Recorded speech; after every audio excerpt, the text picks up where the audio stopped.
Welcome to another study in a series of lessons that we've been looking at entitled Written for Our Learning. This, of course, is based on Romans chapter 15, verse 4, where Paul indicated that the things that were written before were written for our learning. I'll ask, if you will, to please be turning to Leviticus chapter 16, and in just a few minutes we're going to read verses 7 through 10 as it pertains to the topic that we do want to discuss today.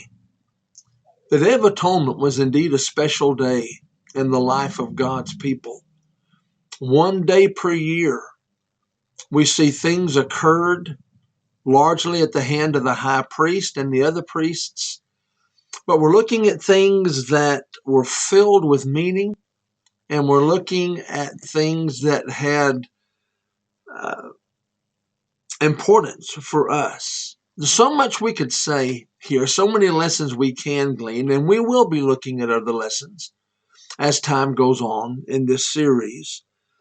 But I want us to focus on one aspect of the Day of Atonement as it relates to two goats that were used.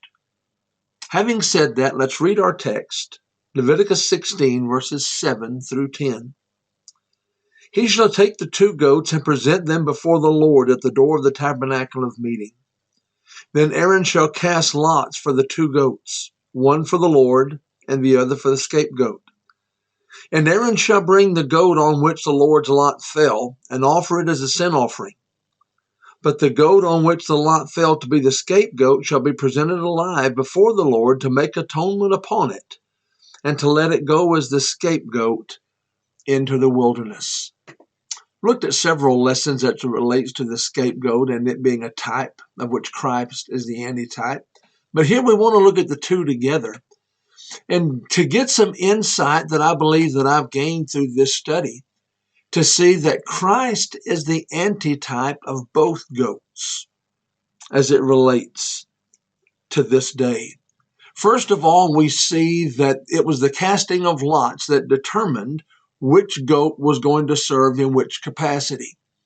Oftentimes, the casting of lots was just a random type thing or chance, but that is not the case here. Here, God chose, for whatever reason, to do so this way. God chose through the casting of lots that he would make the determination. It was God's choice as to which goat served in which capacity. One of the goats would be killed, and it would be offered as a sin offering on behalf of the people. The other goat would remain alive, and it would be used as the scapegoat. Remember there, the sins of the people were symbolically laid upon the scapegoat, and then the scapegoat was taken and released into the wilderness. We understand that it was not possible for the blood of bulls and goats to take away sin. Hebrews chapter 10, verses 1 through 4. But we also see here that they were covered at that time, they were dealt with, but something else was being anticipated to fully take away sin and to fully provide atonement, both for those under the Old Testament and those under the New. Both goats, as I said, are the types, and they had emphasis on the redemptive work of Jesus. Again, Jesus fulfilled both. First of all, we understand that Jesus was selected by God to serve in this capacity. John chapter 3 and verse 16, for God so loved the world that he gave his only begotten Son. And we see God determined, Ephesians 1:4, before the foundation of the world for Christ to serve in this capacity. It was his choice. If you will now, please be turning to Romans chapter 5. And as we begin to wrap up our thoughts here, we're going to read verses 8 through 10 together. When you look at the scapegoat, we'll see how Jesus also fulfills that, but in a different way. First of all, when we see the role of Christ and we see the fulfillment, Christ being the antitype of which these two goats were the type,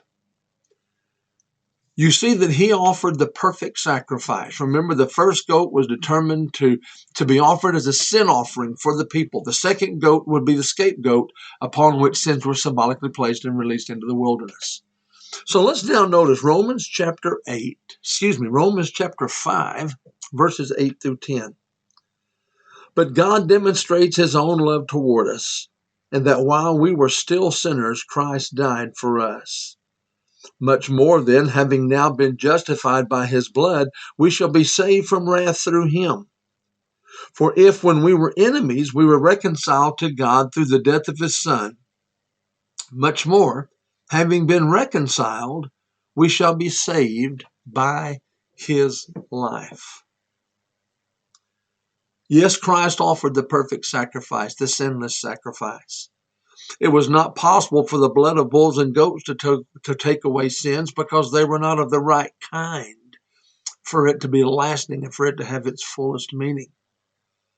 Man had to die for man, but only a perfect sacrifice would satisfy the wrath of God. The sinless life of Christ is what qualified him to serve in providing a sacrifice that would finally appease the wrath of God, so that things would not be rolled forward. You wouldn't need the scapegoat to symbolically take those sins out. They're going to be dealt with. It was not possible under the old system, but the better system portrayed Christ fulfilling that role. And his sacrifice was indeed a spotless sacrifice, and through it, we have been reconciled to God. Now, one might say that we don't need a scapegoat anymore. Well, Christ also is the scapegoat, but let's see it in a little bit different way, a little different capacity. A scapegoat basically bore the sins of somebody else. Understandably, logically, the goat was not responsible for the sins of the people, but the high priest symbolically laid those sins on that scapegoat and turned them loose. Do we need a live scapegoat today? No, we do not. Christ served in that capacity, and Christ's sacrifice fulfilled God's will and satisfied God's wrath. He is the propitiation for our sins. He satisfied the wrath of God. But Jesus did not deserve the fate that he endured. He didn't deserve dying on our behalf. He wasn't guilty of the sins for which he was sacrificing his blood. All of that has been done for us. God's wrath has been fully appeased, and we can realize the salvation that comes through what God has determined and chosen for that. I want to thank you again for joining us in this study. Please tune in again next week, and until then, God bless you.